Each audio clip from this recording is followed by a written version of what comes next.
portalı. Samırda kanım anam, cennet ayaklarındadır gülistanım anam. Sensiz tüsme sürek, Allah ayırmasın. Kederi zulmet ile geçer sensiz anım anam. Şöhretim şanım anam, melimat sanım anam. Ne kadar iskanlar bitip bile gülşenlerinde, sen ki bir ömür fida eylemiş evladına.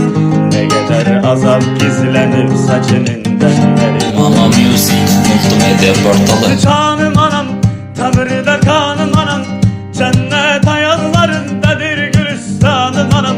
Sensiz sözme sürey, Allah ayırmasın. Kederi zulmet ile geçer sensiz anım anam. Şöhretim şanım anam, melimat sanım anam. Ne kadar itkanlar bitip bile gülşenlerinde, sen ki bir ömür fida eylemiş evladına. Ne kadar azap gizlenip saçının denlerinde. En güzel hanım anam, cennet hurisi sen. Senin ettiğin dualarla işe çaptı başım. Elini samaya, sen beni dualar, beninin dualarla yol dolaşın dağlar aşın. Ey sultanım anam, sana kurbandı can.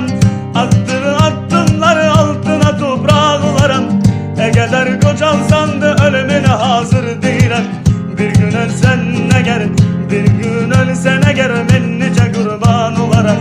Ey sultanım anam, sana kurbandı can. Attığın adımları altına toprağa kolarım. Eğer kocalsan da ölümüne hazır değilim. Bir gün ölsen eğer,